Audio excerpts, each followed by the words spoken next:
Yeah, I thought I'd take you through what I see as poetic mapping. There isn't a strict thing with it, so I'll take you through. This is what I consider to be a poetry map.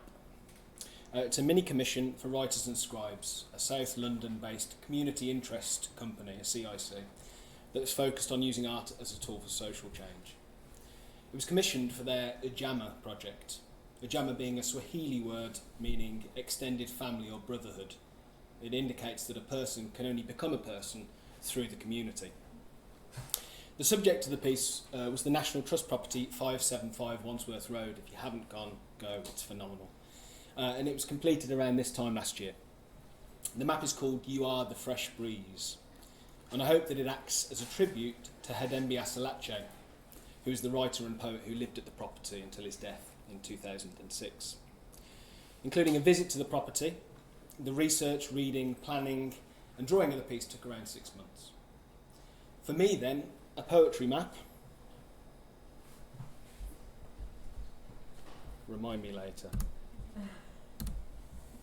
For me then, a poetry map is an outcome. A poetry-based artwork that uses cartographic elements, illustration, collage and text to present poetry in a way that affects the reading of the poem. In a poetry map, I'm trying to make explicit the spatial relations of the text, the author, the reader, and the poetry mapmaker.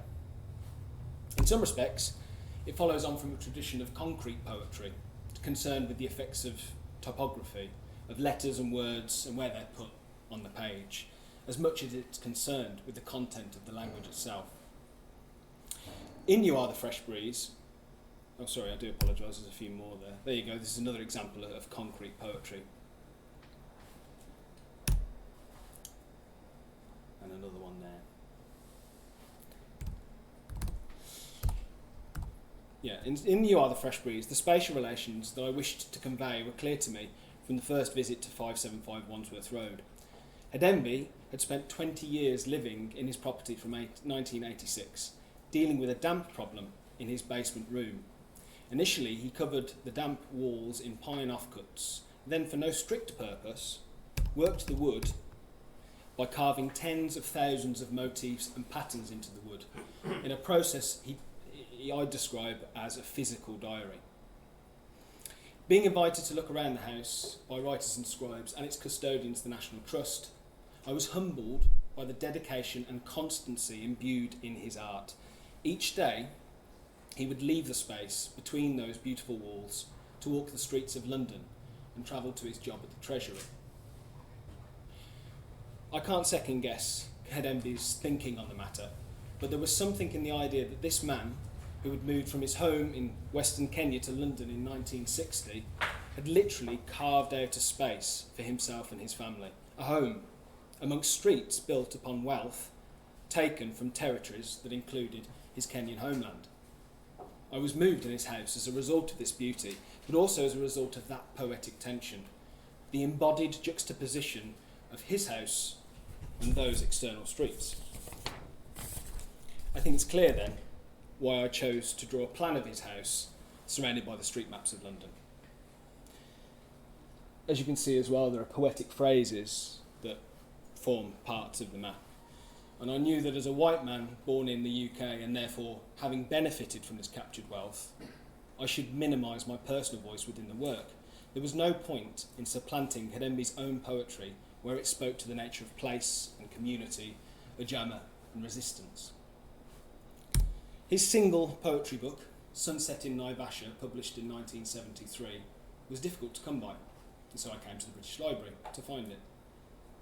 I spent a number of days with his book, reading, processing his work, and finding within his words a real sense of hope.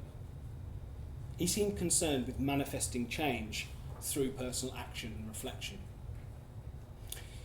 At the end of this period, I decided to select a number of his phrases to use on the map in a process known as found poetry. That is, the taking and reframing of original source material in what Wikipedia helpfully calls a literary collage. It's a tradition of poetry that runs from Homer and Virgil's cento poems to Burroughs' cut-up technique, there being famously employed by David Bowie. Despite the found poetry tradition, I was aware of the potentially exploitative overtones in the context. I needed to handle Hedembe's phrases in a way that was respectful and which did not misconstrue his tone. So in the process of selecting the phrases, I looked to those that I found beautiful and inspiring, and to those that I felt spoke to the project's through line, the concept of a jammer. The success or not of my endeavours is for others to decide, but I'm proud of the finished article, the poetry map. But much more so, I'm proud of the process that I employed in its creation, the poetic mapping. That's a distinction, and I will return to it later. So how did I come to poetic mapping and poetry maps? My interest in maps came very late. The first map I really cared for was the base map for Grand Theft Auto 3, the PlayStation 2 computer game released in October 2001. In the game's pause menu, its map could be used to work out a route to the next violent task, helping to progress my character through an underworld of hustling, wealth grabbing and reputation making. It was a map with a closed logic, a full, exhaustive inventory of the game space, with a systematic integrity that didn't need questioning. Leighton, my friend, and I would always find the hideout because it was where it was located on the map. And the tank would respawn where the tank respawned because it was where it was located on the map. The latest iteration of this game, Grand Theft Auto 5, is the second biggest selling computer game in the history of the world, with 165 million units sold. The next iteration, scheduled for release in 2024, is expected to do similarly well, if not better. So the point I make is not a trivial one. I suspect that there are plenty of young people whose first extensive engagement with a map is through games like these, or Google Maps.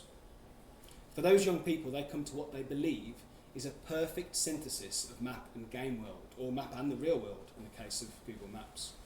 For them, the map is the territory.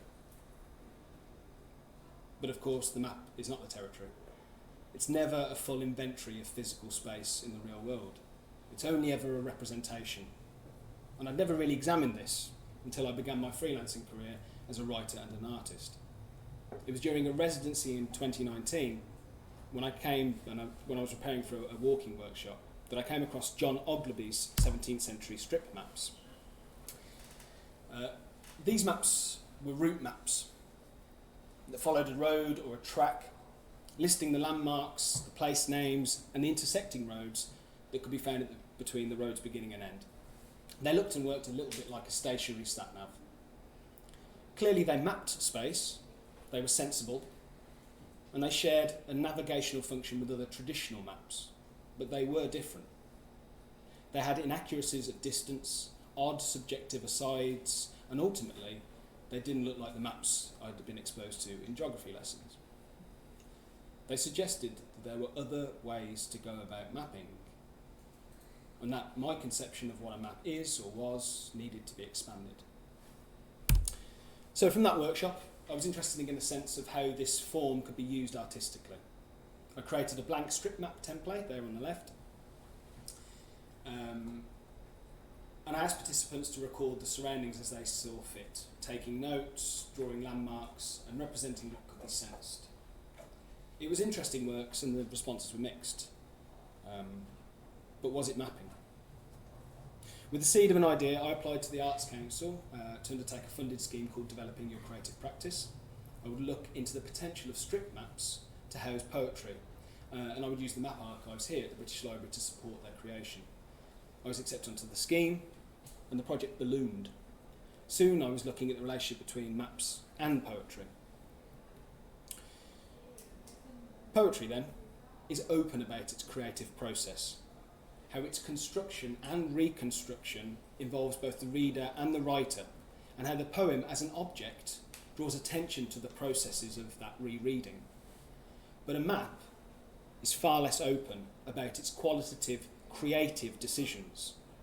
These processes remain hidden behind a veneer of objectivity that was and is reinforced through time and use. It was on the DYCP scheme that I learned to finally dispel the myth of a map's objectivity. I read critical cartographies and observed a range of contradictory maps. Rarely were they innocent navigational tools.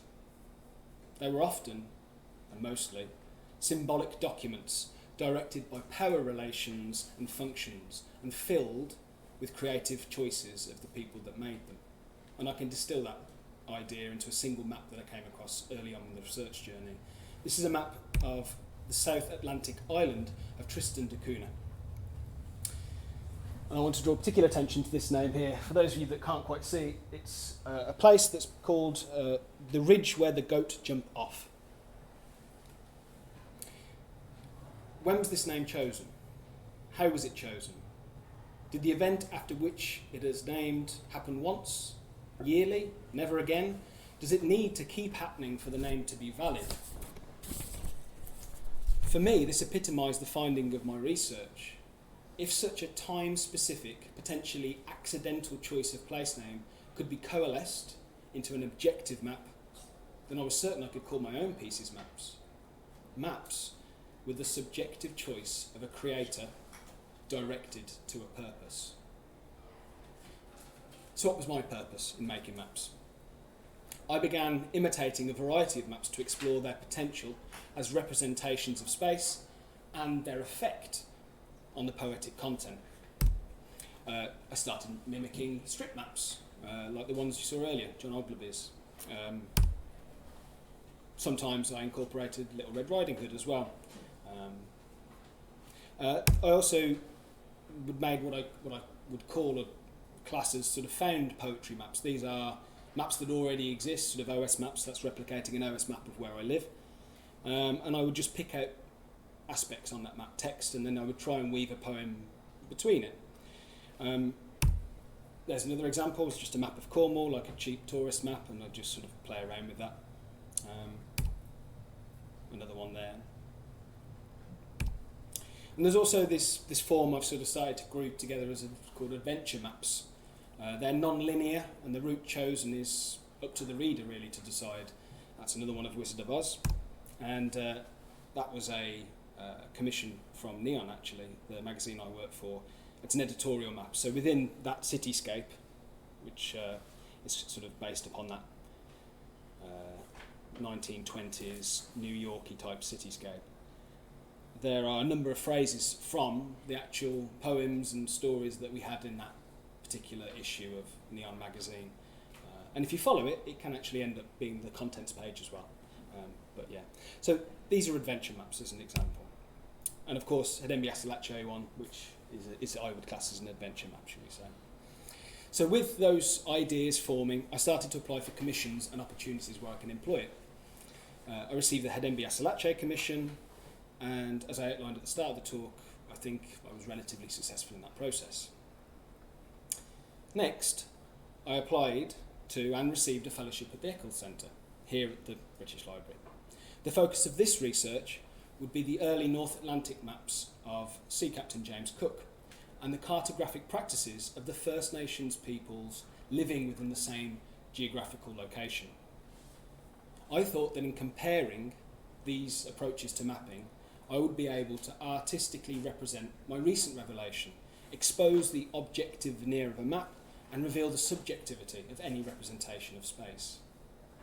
I also knew that Cook, or at least the posthumous idea of Cook, constructed by a British Empire, was a figure I wanted to skewer.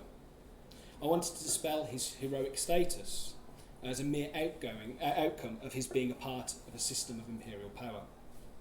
Thankfully, the Eccles Centre gave me the time and space to fully consider this task, and the relationship between the maps of Cook and the practices of the First Nations peoples. I could sense that there existed a clear tension there. And through conversations with people at the library and at the Eccles Centre, I was able to talk through the tension that I felt, finally coming to an understanding through reading a book that led me to a communication that led me to clarity. The language of this land, Mi'kma'ki, is written by Trudy Sable and Bernie Francis.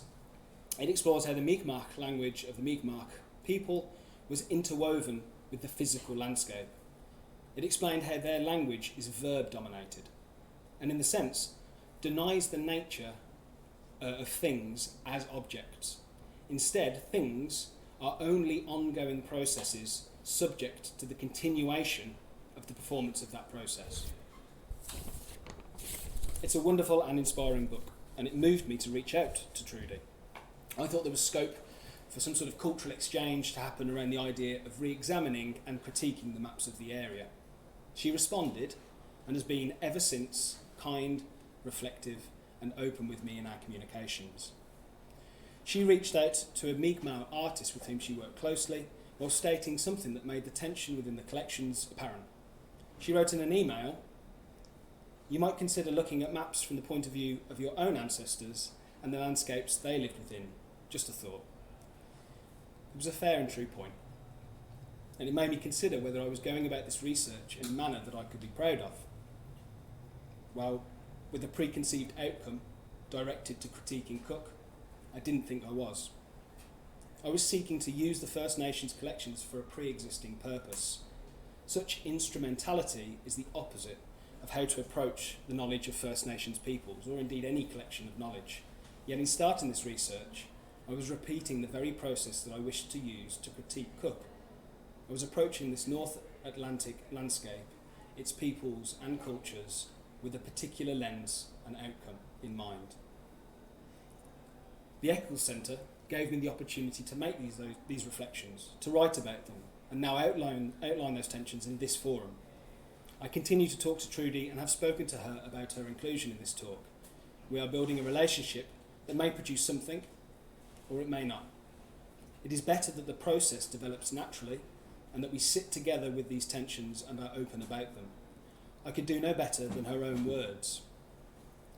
Not doing something does not have to be a dead end, but another doorway. The Eccles Centre provides plenty of doorways for researchers to enter and sit with the tensions that exist within the collections here at the British Library.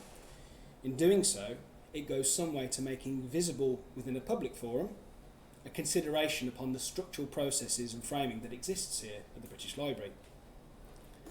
So in the spirit of sitting with these tensions, the British Library is an institution with an enormous platform to challenge preconceptions and the instrumental use of knowledge. Yet, in coming to this information concerning the First Nations peoples, there was little indication of how a person should approach or engage with this knowledge. Information was difficult to find in the library collections. There was no secondary literature, and where I did find any items, there was very little context concerning the use of that knowledge. Compare this with the information about Cook. One man has a vast secondary literature, in part constructed by R.A. Skelton, a Cook enthusiast and map curator at the British Library during the 20th century. It is found throughout the collections, is relatively easy to navigate, and as such, it can easily become the jump-off point for researching mapping within this geographical location. Like water that follows a culverted river, the researcher or member of the public follows the route that runs through a collection.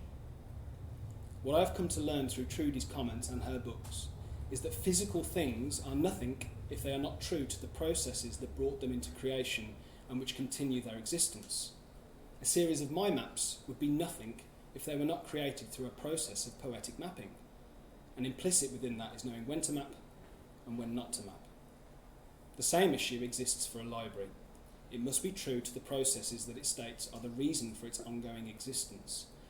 If the British Library truly wants to make our intellectual heritage accessible to everyone for research, inspiration and enjoyment, then one way that it can do this is through creating a supportive framework that contextualises and allows for the First Nations knowledge to be accessible to everyone in a fair manner and on its own platform. Should they choose to do this, I'm sure that the Eccles Centre would be ready to take their place within this development. Thank you very much.